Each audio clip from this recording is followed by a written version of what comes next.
Bersahur.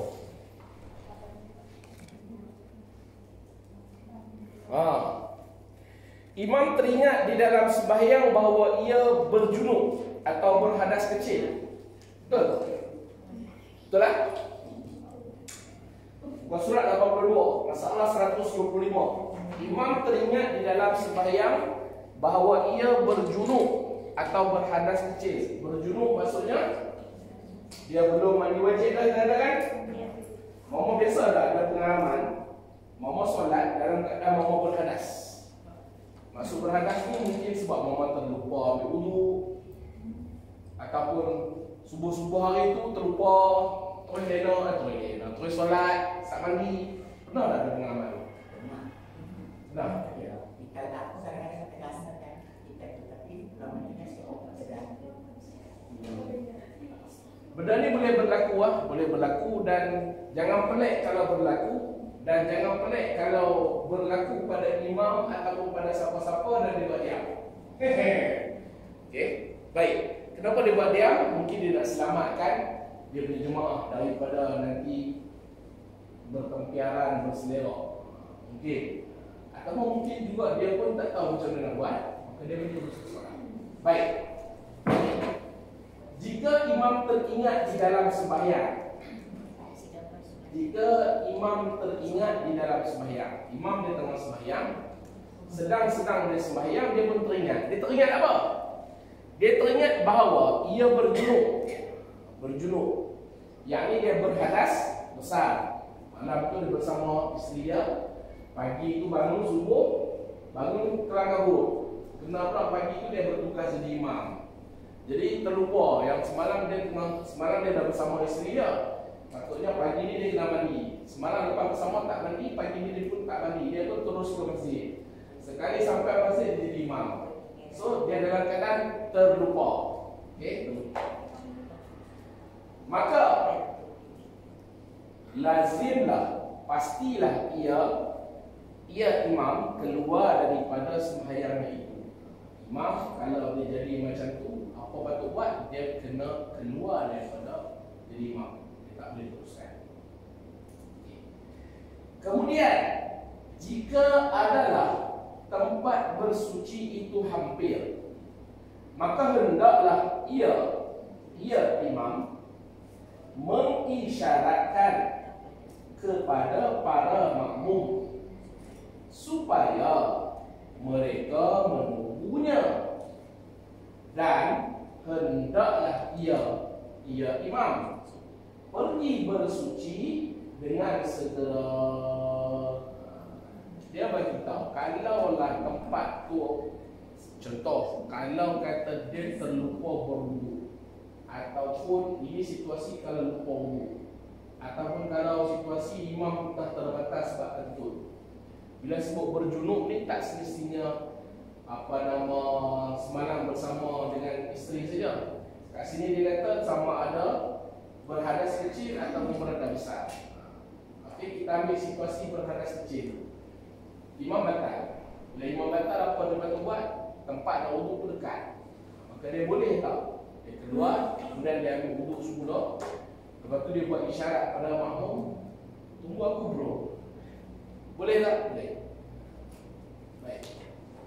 Kemudian jika adalah tempat bersuci itu hampir, maka hendaklah ia mengisyaratkan kepada para makmum supaya mereka menunggunya, dan hendaklah ia pergi bersuci dengan segera. Kemudian kembali semula bertakbiratul ihram, bersembahyang dengan mereka. Dan para makmum pun terus mengikutinya tanpa memulakan semula sembahyang mereka. Boleh tak imam mula-mula dia jadi imam kita? Bila dia jadi imam kita, kemudian dia batal. Bila dia batal, katakanlah tempat nak wudu tak ada dekat, boleh tak dia dah batal, dia ambil wudu, kemudian dia masuk balik, dia jadi imam balik? Boleh. Boleh, tak ada masalah. Dan perlu tak kita ikut imam lain? Tak perlu. Perlu tak kita niat semula ikut imam? Tak perlu. Dengan syarat yang pertama, tak ada imam ganti lah. Yang kedua dia dah bagi isyarat kat makmum lah, yang dia akan masuk semula. Dan yang ketiga, tempat nak ambil wuduk tu tak jauh sangat. Sebab kalau jauh nanti dia akan jadi panjang masa. Okey? Boleh. Dan itulah yang lebih aula, iaitu utama. Dan boleh juga jika para makmum tidak menunggunya, maka haruslah mereka, yakni makmum, bolehlah mereka sembahyang secara munfarid. Kalau kata kita, yang pertama dia nak berita imam boleh masuk semula, dia nak berita boleh. Yang kedua dia nak berita boleh tak, walaupun imam masuk semula, kita sebagai makmum kita tak boleh ikut imam dulu. Boleh ke tak pun boleh. Maksudnya kita dah sembahyang seorang-seorang. Boleh ke tak? Boleh. Dia bukan mufaraqah, dia turut automatik dengan ketiadaan imam ganti, dia automatik. Teruskan seorang-seorang. Okey? Atau meletakkan orang lain untuk menggantikannya. Yang pertama, imam itu sendiri boleh masuk semula. Yang kedua, boleh ke tidak kita tak nak ikut imam itu pun boleh. Yang ketiga, boleh tak kalau ada imam lain nak ganti pun boleh. Biasa. Baik. Dan yang okey. Tadi kan imam tu keluar dari kan. Lepas tu yang makmum tunggu. diam je lah. Sampai imam tu. Sebab itulah disyaratkan tempat apa nama imam tu dengan tempat wuduk tu dia tak boleh jauh. Sebab kalau jauh dia akan jadi panjang masa. Ini cerita kalau sebelah dia saja. Kalau kata contoh macam Masjid An-Nur ni,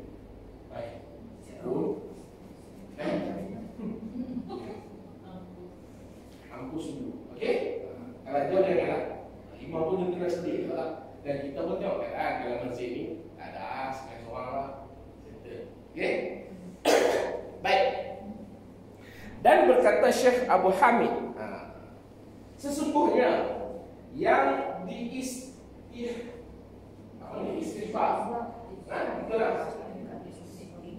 dan yang sesungguhnya yang diistihbabkan, yang disunatkan menunggu imam jika sembahyang itu belum lagi dapat satu rakaat.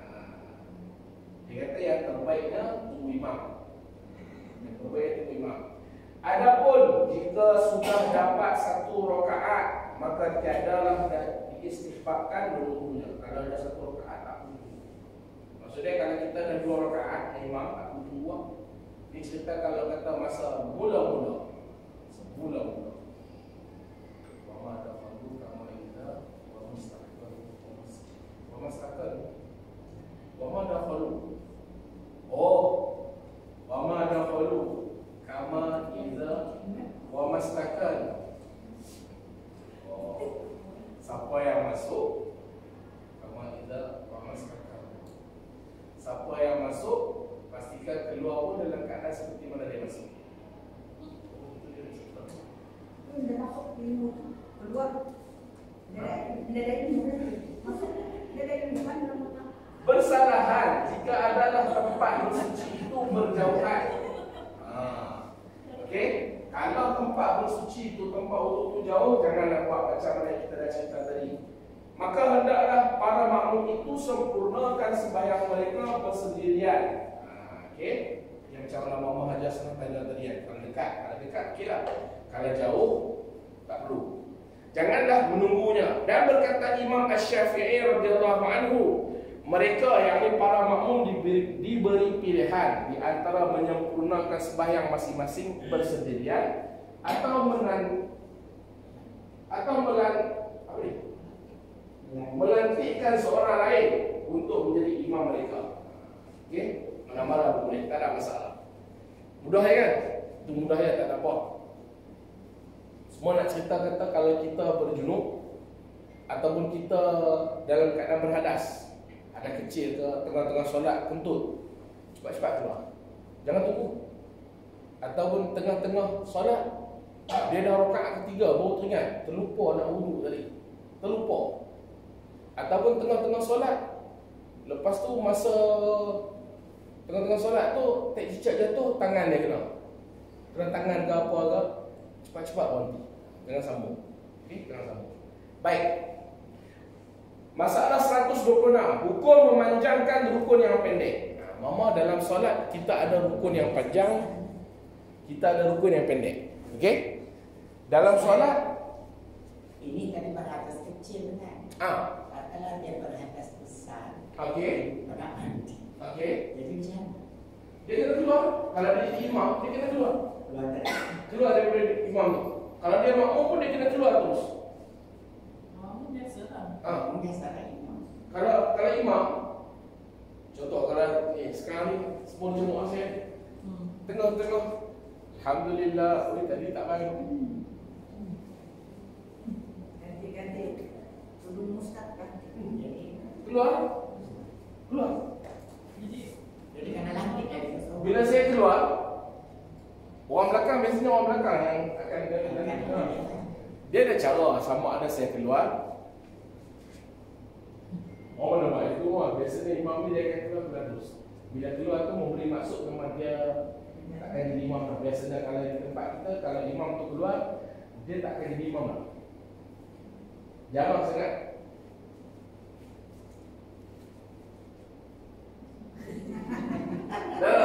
Soalannya, boleh si imam tu semuanya batal, semua batal. Biasanya imam kalau dia keluar, dia tak masuk lah.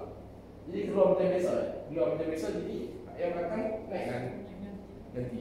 Katakanlah yang belakang tak naik ganti, yang belakang dia pun tak tahu nak bawa. Boleh dia? Boleh. Bukan sebab dia tak tahu, tapi kadang sebab kita bila dalam situasi takut ni, mama hilang semua. Yang mau belajar 20 tahun hilang. Apa nak buat? Sebenarnya semua. Boleh tak? Oh boleh. Itu yang dia kata diberi pilihan. Okey? Ya? Baik. Dalam solat kita mama, dia ada hukum yang panjang, dia ada hukum pendek. Dia ada rukun yang pendek dan dia ada rukun yang panjang. Baik, dia kata, jika sembahyang, masalah 126, jika sembahyang makmum di belakang seorang imam, ada seorang makmum, dia sembahyang di belakang imam, dan rukun, bila dia ikut imam, apa dia buat? Dia rukun, dia i'tidal, dan sujud yang pertama, ia sertanya sama imam lah. Okey, seorang makmum dia ikut imam, dia pun imam rukuk, dia rukuk, imam i'tidal, dia i'tidal, imam sujud, dia sujud. Maka tiba-tiba imam mengangkatkan kepalanya dan bangun berdiri, iaitu diam. Contoh, ulang balik. Jika sembahyang makmum di belakang seorang imam dan rukuk, i'tidal dan sujud yang pertama. Oh, maksudnya baru sujud pertama. Maka tiba-tiba imam mengangkatkan kepalanya dan bangun berdiri. Baru sujud pertama. Ingat? Sekarang ni imam dalam keadaan sujud pertama. Tiba-tiba imam tu terus bangun berdiri. Dan tinggallah makmum duduk di antara dua sujud. Terkapar-kaparlah kita, Mama Malia baru je belajar pasal ini. Tiba-tiba imam dia buat perangai. Dia buat macam ni, Mama Malia pun terkapar-kapar. Apa nak buat ni? Mama Malia terkapar-kapar di mana? Dalam keadaan duduk antara dua sujud lah. Sebab baru sujud pertama kan? Baik. Dan jika sekiranya makmum ia bangun berdiri serta imam dengan sengaja, nescaya batallah sembahyangnya. Kalau Mama Malia dia bangun berdiri ikut imam, hal keadaan baru sujud pertama, maka batal sembahyang Mama Malia. Okey. Dan jika ia tunggu, kalau Mama Malia tunggu, dia tunggu siapa? Tunggu imam di dalam duduk antara dua sujud, maka sesungguhnya telah memanjang ia rukun yang pendek.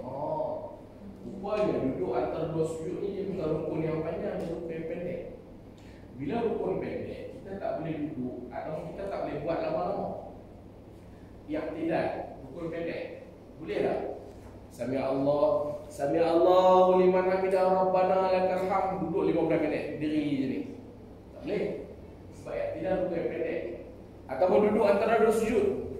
Rabbi firli warhamni wajburni warfa'ni warzuqni wahdini wa'afini wa'fu anni.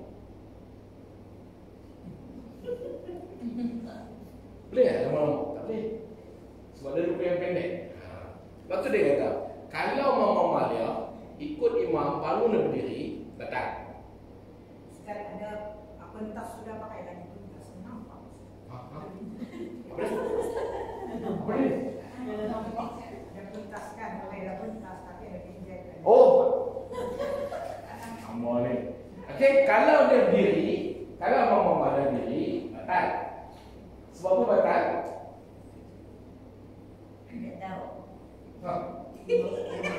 Dia boleh memanjangkan. Sebab semua batal. Sebab dia boleh memanjangkan. Kan? Sebab dia baru satu kali sujud. Tiba-tiba dia ikut imam bangun diri. Batal kan? Itu kalau dia bangun. Tapi kalau dia duduk pula, dia tak boleh duduk lama-lama dekat. Duduk antara dua sujud. Itu yang dia kata tu. Dia tak beritahu yang tu. Tak malah tu.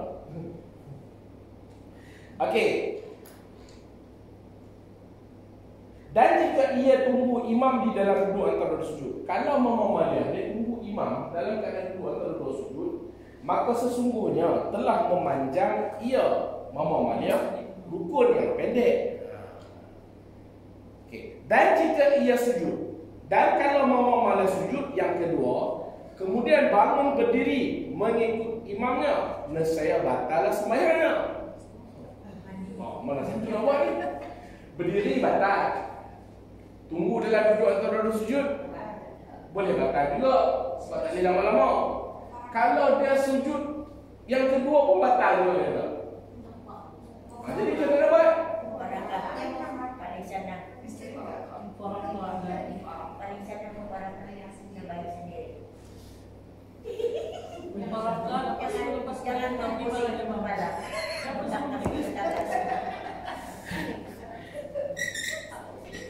Siapa yang hadir 2 minggu lepas, 4 minggu lepas dia boleh jawab. Betul lah tu, mufarakah. Mufarakah lah. Kalau mama keluar tanpa mufarakah, kalau mama sujud tanpa mufarakah, batal lah. Mufarakah ni apa? Mufarakah ni, Mam, I unfollow you. Maksud dia berpisah daripada kita niat, asalnya niat ikut imam. Mufarakah ni maksud dia apa? Asalnya kita niat aku nak ikut imam. Bila kita niat mufarakah, maksudnya aku tak nak ikut imam. Aku nak bercerai daripada imam. Aku nak unfollow imam. Aku nak apa lagi? Unfriend imam. Itu maksud mufarakah. Ulang balik. Sudah. Dan jika ia sujud yang kedua, kalau dia sujud kedua kemudian bangun berdiri mengikut imam, nescaya batallah sembahyangnya. Kenapa batal? Kerana tidak harus, yakni tidak boleh mengikutnya, kerana ia imam itu lupa. Dah pening. Seperti mengikutnya pada rakaat yang kelima. Selesai. Imam sujud yang pertama, dia terus berdiri. Makmum follow. Batal. Makmum tu batal. Imam tak batal tau. Makmum tu batal. Yang kedua, imam sujud yang pertama, lepas tu imam bangun berdiri. Makmum tunggu imam dalam duduk antara sujud pun batal. Sebab apa? Sebab duduk antara sujud bukan rukun yang panjang. Maka makmum dia tak boleh berlama-lama dalam keadaan duduk antara dua sujud dengan alasan tunggu imam. Okey? Ketiga, imam sujud yang pertama kemudian dia bangun berdiri. Makmum apa nak buat? Dia tak tunggu ketika duduk antara sujud. Dia baca Rabbighfirli warhamni wajburni warfa'ni warzuqni wahdini wa'afini wa'fani. Lepas tu dia pun sujud kali kedua. Pun batal. Pun batal. Habis macam mana nak buat? Apabila imam bangun berdiri, baru sujud pertama, ni kalau lelaki lah. Yang pertama, subhanallah, tegur. Kalau imam tak dengar, niat mufaraqah. Yang macam mana mama tadi dah jawab. Okey. Itu je lah dia nak cerita panjang-panjang tu. Maka jalan keluarnya supaya sembahyang makmum itu sah, maka hendaklah ia bercerai dengan imamnya. Yakni hendaklah bermufaraqah sementara, maka wajib ia sujud yang kedua dan tunggu imamnya di dalam sujud yang kedua, dan boleh juga mufaraqah terus dengan imamnya dan menyempurnakan sembahyang dengan bersendirian. Dia ada dua. Yang pertama dia kata mufaraqah sementara. Oh, ada juga mufaraqah sementara. Wah. Kan dah? Sudah. Maka jalan keluarnya supaya sembahyang makmum itu sah, maka hendaklah bercerai dengan imamnya, yakni hendaklah bermufaraqah sementara. Maka wajib ia sujud yang kedua dan tunggu imamnya di dalam sujud yang kedua. Dan boleh juga mufaraqah terus dengan imamnya dan menyempurnakan sembahyang dengan sendirian.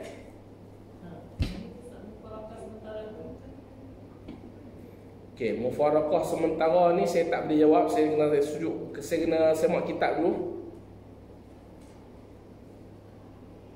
Dia bila mufaraqah ni mana ada sementara tak sementara.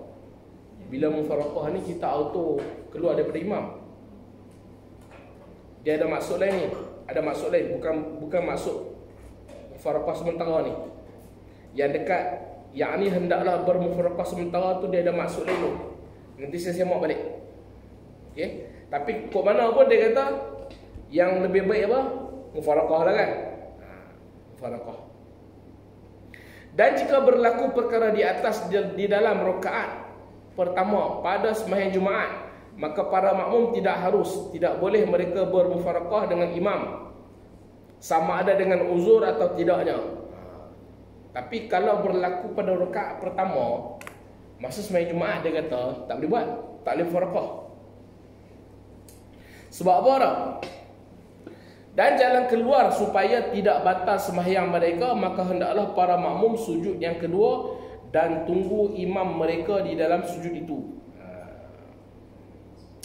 Dalam solat Jumaat, kita tak boleh terus mufaraqah. Sebab apa? Sebab syarat solat Jumaat ni mesti 40 orang. Jadi kalau kata kita mufaraqah, takut-takut tak cukup 40 orang. Sebab itulah dalam solat Jumaat kita tak boleh samakan, walaupun masalah yang sama, cara penyelesaiannya tak boleh kita mufaraqah. Sebab apa? Sebab takut nanti tak cukup 40 orang. Kalau berpandukan pada di masalah di sini, maksud mufaraqah sementara ni, dia bukan bermufaraqah ni. Dia seumpama mufaraqah. Sebab kat sini dia kata, muka surat sebelah tu dia kata, kalau dalam solat Jumaat dia kata, maka para makmum tidak harus, yakni tidak boleh mereka bermufaraqah dengan imam, sama ada dengan uzur atau tidaknya. Dan jalan keluarnya supaya tidak batal sembahyang mereka, maka hendaklah para makmum sujud yang kedua dan tunggu imam mereka di dalam sujud itu. Maka di sini pun kalau berlaku dalam yang kita imam sujud pertama tu lain daripada sembahyang Jumaat, makanya apa nak buat? Yang pertama mufaraqah terus, ataupun yang kedua kita jangan tunggu lama-lama. Kita tak nak mufaraqah, tapi kita sujud dulu. Dia macam mana? Kita mendahului imam. Mendahului imam, kita tak tunggu lama masa berdiri, masa duduk antara dua sujud. Sebaliknya kita tunggu imam dalam sujud yang kedua. Kita mendahului imam. Bukan bermaksud mufaraqah sementara ni. Baik. Mama dah pening ya? Sebab tadi kalau kita sujud batal. Ya. Okey. Yang pertama kat sini dia nak beritahu yang pertama Mama, dia nak beritahu situasi bagaimana kalau imam cuma sujud sekali. kat sini dia tak nyatakan imam sujud sekali itu kenapa. Dalam solat sujud semua 2 kali. Bila dalam solat semua sujud adalah 2 kali, tiba-tiba pengarang kitab bagi tahu imam sujud sekali, dia memberi maksud imam tu terlupa. Kita tengok. Bila imam terlupa, kita sebagai makmum, apabila imam sujud sekali, kita tak boleh follow imam bangun berdiri. Tak boleh. Perbuatan follow imam bangun berdiri boleh menyebabkan batal solat. Itu yang pertama. Yang kedua, kalau dah tak boleh bangun berdiri ikut imam, apa nak buat? Kebanyakan orang sangka akan duduk antara 2 sujud, tunggu dalam duduk antara 2 sujud. Pengarang kitab kata, kalau tunggu imam dalam keadaan duduk antara 2 sujud pun tak boleh juga. Sebab apa tak boleh? Sebab duduk antara 2 sujud bukan rukun yang panjang, rukun yang pendek. Maka kalau kita tunggu imam dalam duduk antara 2 sujud pun boleh menyebabkan batal solat. Yang ketiga, kalau dah kita tak boleh tunggu imam masa duduk antara 2 sujud, kerana itu adalah rukun yang pendek, maka kita pun terus sujud tanpa niat mufaraqah, maka dia kata apa? Pun batal juga. Kenapa batal? Sebab mungkin imam tu lupa. Nampak tak bila banyak main mungkin ni? Tapi dalam sembahyang memang banyak main mungkin. Kita tak boleh terus kata imam tu sah batal atau imam tu salah. Tak boleh. Kita kena timbulkan mungkin dulu. Mungkin imam tu lupa. Maka sebab tu dia kata tak boleh kita terus. Jadi dia kata, jadi macam mana nak buat sekarang?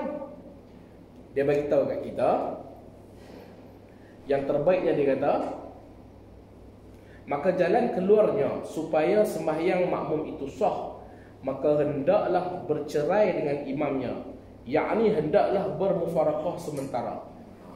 Problem dia dekat bermufaraqah sementara ni. Maka wajib ia sujud yang kedua. Bermufaraqah sementara ni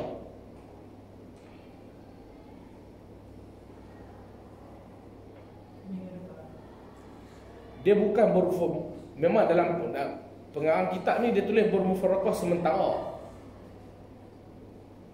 Tapi bukan mufaraqah sementara ni Mama ingat dah dulu kita biasa belajar makmum boleh ketinggalan, boleh mendahului imam 2 rukun. Itu maksudnya. Nasib baik Mama ingat. Susahnya nak telah. Kita boleh mendahului imam. Kita boleh mendahului imam 2 rukun. Tapi tak boleh lebih. Contoh saya jadi imam. Saya baru baca Fatihah. Mama dah habis. Mama dah sujud. Mama dah rukuk. Bila Mama dah rukuk, Mama dah mendahului berapa rukun daripada saya? 1. Sah tak salat Mama? Sah. Dan boleh. Boleh, tak ada masalah. Tapi makruh. Okay. Jadi kat sini kan kita tak boleh duduk antara 2 sujud lama-lama kan. Jadi apa nak buat? Rabiul Fadli. Tegur pun tidak, apa nak buat? Lepas kita baca Rabiul Fadli, kita sujud.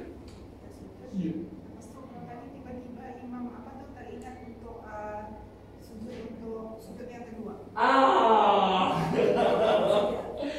Problem kan? Sekejap. Okey.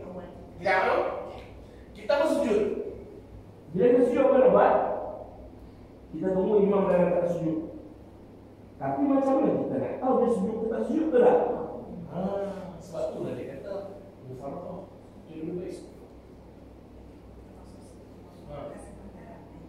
Okey, kalau imam sujud sekali. Okey, ingat kalau imam sujud sekali, kemudian dia bangun. Mama, kalau Mama tunggu batal. Kalau Mama sujud, Mama tak tahu masa bila dia. Takkan Mama nak tengok dia tu. Atau takkan Mama nak bangun tengok apa tu? Mana boleh? Kalau bangun tengok, Mama dah tiada di sujud. Sebab tu lah, bila jadi macam tu, apa nak buat? Mama nampak dia berdiri, imam get lost. Berfirli baham, niat berapa? Terus lagi. Tapi Ustaz sekiranya kita sudah memperkatakan tiba-tiba imam tu sujud yang kedua. Ini kan kita sambung lagi. Tak boleh sebab kita ada niat mufaraqah. Okey. Mufaraqah ni sekarang kita tak niat mufaraqah. Kita sujud ni. Sujud dulu. Imam mau sujud. Dua. Jadi follow dalam kita tak ada masalah. Cuma kita tak tahu nampak bunyi imam tu macam mana. Tu masalah ni. Dia masalah bila tak nampak. Kalau nampak senang. Boleh? Boleh? Ustaz, kalau kita memufarakah di situ kan, jadi kita payah nak lagi nak pada situ. Orang yang bermufarakah tidak perlu keluar daripada saf. Tapi orang kiri kanan panggilkan. Memang dia akan jadi masalah bila kita sembahyang kerana orang. Nanti apa mama boleh kata kat aku? Habis. Sembahyang kerana apa? Kerana mama boleh. Habis. Hukum memang macam tu. Hukum tak perlu keluar daripada saf. Memang jadi pelik lah. Tapi itulah. Pelik ke tak pelik ke, setia pada kebenaran. Kerana kebenaran kata A lah. Walaupun hak lain semua buat B. Okey? Baik. Ya, Mak. Kalau kita bagaimana? Kita salah kita kan. Ustaz satu angkat sebenarnya. Kita mau markas sudah. Jadi kalau kita ikut Ustaz itu juga jemaah. Apa maksud kita? Kita dah mufaraqah. Apa yang berangkat? Kita tak mufaraqah. Yang masih naik kan? Okey. Tapi kita ni kita ikut dia terus. Okey. Siapa tahu Ustaz? Okey, kalau kita dia gini. Ketik saya ngomong. Dia ngomong, kalau kita tak tahu. Okey. Dia sonoknya bila kita belajar dalam fiqh ni. Ada satu benda dimaafkan. Bila kita tak tahu, kita dimaafkan. Kalau kita tak tahu, kita dimaafkan. Tapi kalau kita tahu, kita ikut, baik. Kena solat semula. Kalau kita tak tahu, dimaafkan. Dia kan itu sebab kita di masjid Ustaz ni. Yang buat sendiri itu kita. Kita juga. Macam mana nak jawab? Kenapa kau dah ikut iman? Kau kan beriman. Kenapa kau supaya dah ikut datang? Sebab imam buat perkara yang benar ni. Kami sudah ikut kelas Ustaz Anwar. Sudah petik dah mula. Kami dah ikut kelas Anwar. Kami tahu lah imam tu salah. Sudah. Mama, kalau mama buat pelik, contohan, ada situasi yang menyebabkan mama tak sama dengan orang. Lepas tu orang bunyi. Mama kena jelaskan. Jangan mama tak jelaskan. Kalau orang bunyi pada mama lah. Kalau orang tak bunyi, tak payah jelaskan. Kalau orang bunyi, kalau orang bersuara, mama kena jelaskan lah apa yang tak betul daripada imam tu. Jangan mama senyap. Bila mama senyap, nanti orang salah faham. Jangan pula mama cakap, kami masuk kelas tak ada, kami tahu lah. Jangan mama, sudah. Ustaz mengajak. Saya dah lah jadi, dah lah orang teropong saya dah mah. Dah apa teropong lepas ni. Mengajak dia pergi Ustaz punya kelas. Lepas tu ajaklah dia masuk kelas. Ajak masuk kelas. Kita kalau nak penjelasan dia masuk kelas. Tak mau masuk kelas tak nak masuk kelas tak lain. Banyak urusan. Okey? Boleh ya? Mufarakah sementara tu memang wujud kan.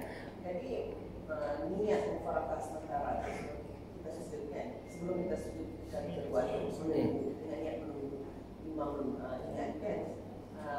Semuanya dalam hati kan. Okey. Jadi dalam hati, jadi kita sujudlah tunggu imam. Lepas dia tak sujud juga, jadi Mufarakah sempurna. Betul tu. Dekat sini dia guna bahasa mufarakah sementara. Dia kalau ikut asal bila sebut mufarakah ni memang auto keluar dari imam. Cuma kat sini dia bagi tahu mufarakah sementara.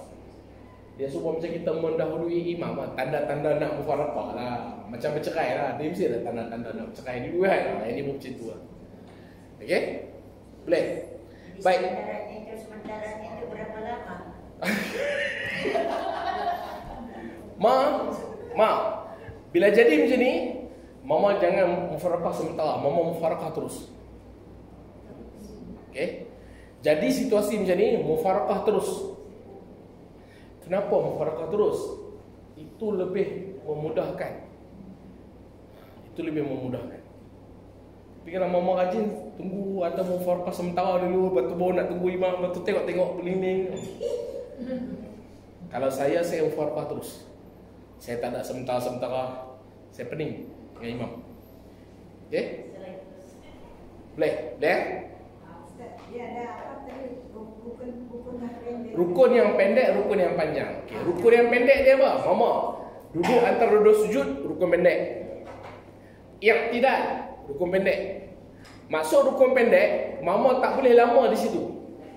Kalau mama iktidal, mama tak boleh lama. Kalau mama duduk antara dua sujud, mama tak boleh lama. Itu rukun yang pendek. Rukun yang panjang apa? Rukun yang panjang, berdiri betul. Rukun yang panjang. Rukun yang panjang. Sujud. Cuma rukun ni ada khilaf. Ada kata dia rukun yang panjang, ada kata dia rukun yang pendek. Okey? Sujud rukun yang panjang. Sebab tu lah mama boleh sujud 2 jam. Macam mama Malia kan, bila dia sembahyang dia sujud lama. Oh, jadi boleh dia tunggu Ustaz tu dalam 2 jam. Dalam 2 jam baru mufaraqah. Sebab tu lah boleh sujud boleh tunggu dalam sujud yang kedua. Okey, itu rukun yang panjang. Okey, mana lagi? Yang tu je lah. Kalau duduk antara dua sujud tu sebab dia bersebab contoh sembahyang apa tu yang panjang tu.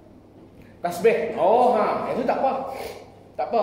Tasbih mama, solat sunat tasbih kita akan baca 10 ke 15 kali tasbih di setiap rukun. Termasuk yang kita baca, kita akan baca duduk antara dua sujud, kita akan baca tasbih tu. Lepas tu masa iktidal pun kita akan baca. Kita akan baca. Makanya dalam solat sunat tasbih tak ada masalah. Okey. Kalau solat sunat biasa jangan. Okey? Boleh ya? Clear? Ada soalan? Hari ni panjang sikit. Panjang dah memeningan, ya mak? Kalau sujud terakhir tu kan, Okey. imam sudah bangun, kita masih ada macam masih rukuk sujud kan? Okey. Dengan sebab batal. Oh, okey, cantik soalan tu. Mama, boleh ke tidak setiap kali sujud kita lewat daripada imam? Itu maksud dia. Kita lewat pada imam. Maksud dia, imam dah bangun daripada sujud, kita masih tak bangun lagi pada sujud. Kerana tidur ataupun kerana kita membaca doa. Sebab sujud antara tempat berdoa. Maka selalunya ada orang dia suka berlama-lama ketika sujud dengan alasan berdoa. Boleh ke tak boleh? Dari sudut adab dengan imam tak boleh. Sebab dijadikan imam itu untuk diikuti. Jadi kalau imam bangun sujud, imam bangun daripada sujud, makmum pun kena bangun daripada sujud. Tak boleh imam dah bangun sujud lama dah, makmum baru nak bangun. Tak boleh. Takut-takut dia boleh membatalkan solat. Walaupun sujud terakhir. Walaupun sujud terakhir. Ya. Sebab apa? Bukan sebab tak boleh sujud lama tu. Kena faham? Bukan sebab tak boleh sujud lama. Boleh membatalkan solat sebab kita tak ikut imam. Kalau kita nak sujud lama, masa sembahyang sunat, sujudlah lama-lama. Masalah orang kita, saya bukan nak kata lah, berlaku sendiri pada saya. Saya tak tahu sebab apa. Bila saya jadi imam, saya rasa bukan saya saja. Orang yang jadi imam pun di tempat saya lah. Masa rakaat terakhir tu sujud, saya dah baca Allah at-tahiyatul mubarakatuh salawatu thayyibatu lillah assalamu alayka ayyuhan nabiy wa rahmatullahi wa barakatuh. Saya dah baca assalamu alayna. Makmum saya masih tak bangun lagi bersujud. Boleh membatalkan solat. Okey, saya tak kata batal solat tapi boleh membatalkan solat. Sebab apa boleh membatalkan solat? Bukan kerana sujud lama tu, kerana tak ikut imam. Jadi mama, bila kita ikut imam, imam sujud kita sujud, imam rukuk kita rukuk. Jangan guna alasan nak doa, jangan. Sekali lagi masa sembahyang sunat sujudlah lama-lama. Berdoalah 2 jam, tak ada masalah. Kalau solat yang sunat boleh lah. Sembahyang sunat mama boleh sujud lama-lama. Contoh dalam tahajud tu kan. Boleh. Sujud masa kita sembahyang tahajud kan, kita sujud tu 15 minit ataupun sujud 20 minit, boleh, tak ada masalah. Dan kita doalah apa kita dah doa. Boleh, tak ada masalah. kalau sembahyang sunat berjemaah dengan imam itu membatalkan sholat kalau lama-lama. Dia bukan membatalkan, Mama. Dia boleh membatalkan. Membatalkan dengan boleh membatalkan dua perkara berbeza. Bila sebut boleh membatalkan, dia tak batal. Okay, dia tak batal. Cuma kita ambil pendekatan berhati-hati. Ambil pendekatan berhati-hati. Okey? Contohnya sembahyang manusia tarawih itu. Jadi kalau kita lama-lama Ah. kan berjemaah, lama-lama sujud itu boleh membatalkan. Boleh membatalkan sebab tak ikut imam. Okey? Jangan lama sangat. Ya, jangan lama sangat. Dia kalau setakat imam baru bangun, lepas imam bangun, kita bangun, maksudnya dalam 4 second tak ada masalah. Dia cerita dia imam dah baca sampai asyhadu an la ilaha illallah, kita tak bangun lagi. Itu dah terlebih dah. Lalunya sembahyang tarawih itu yang lama-lama. Okey? Baik. Dan tidaklah mudarat mereka mendahului atas imam dengan 3 rukun atau 4 rukun. Jawapan dia dekat sini, Mama. Sebab Mama tak balik lagi. Sambung Dan tidaklah mudarat mereka mendahului. Maksud dia makmum boleh mendahului atas imam dengan 3 rukun atau 4 rukun kerana apabila mereka sujud maka apa ni? Bermaning. Mama punya kitab tulis apa tu? Maka apa tu? Maka bermakna, saya kat sini dia jatuh huruf. Maka bermakna mereka telah mendahului imam dengan bacaan Fatihah, rukuk, i'tidal dan sujud. Walaupun demikian mereka telah melakukan rukun yang tersebut itu serta dengan imam mereka, maka tidaklah jadi keji. Bersalahan mereka akan imam dengan mendahului rukun itu.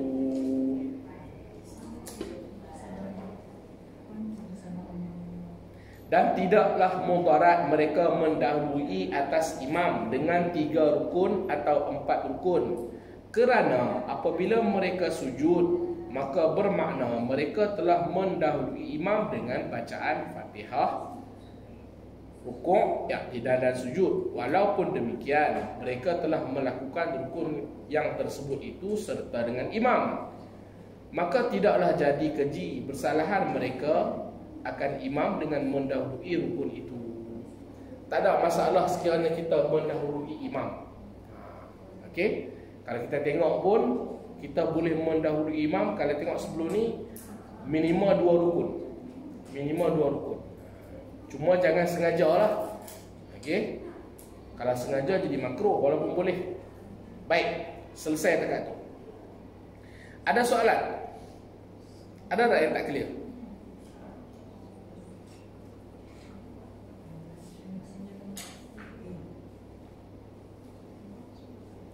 Ada mau?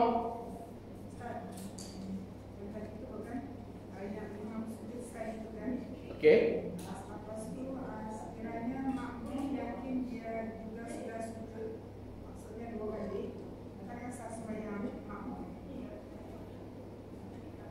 Imam sujud sekali. Yang itu kan, lepas itu makmum ikut sebabnya dia yakin yang dia sudah sujud 2 kali bersama imam. Okey.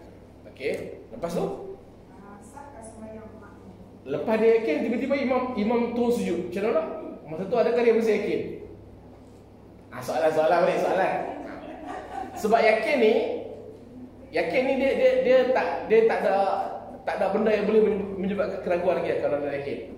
Adakah kalau imam tu terus sujud dia masih kekal ataupun dia pun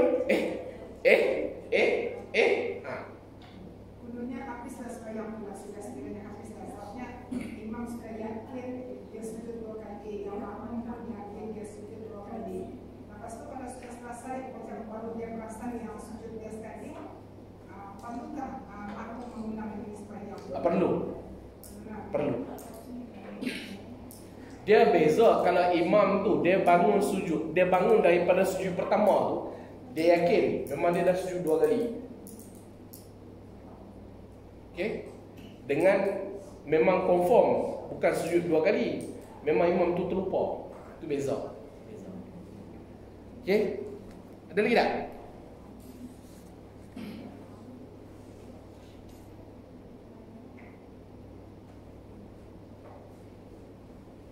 Hari ni pening sikit mak.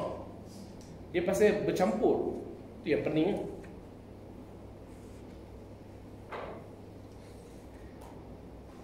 Okey, tak ada soalan.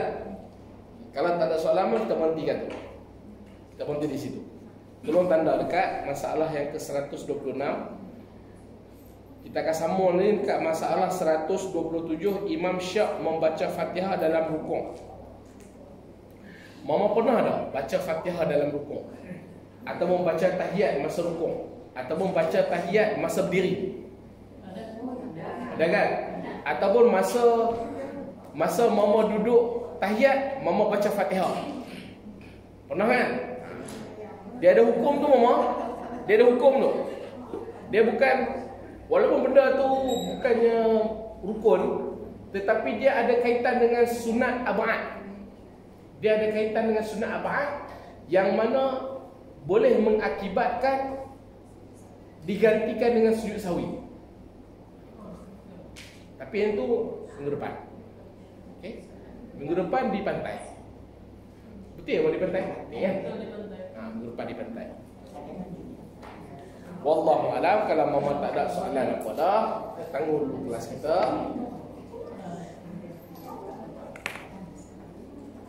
Ada soalannya. Ada soalannya, jangan dulu. Yang 14 ribuan itu macam mana?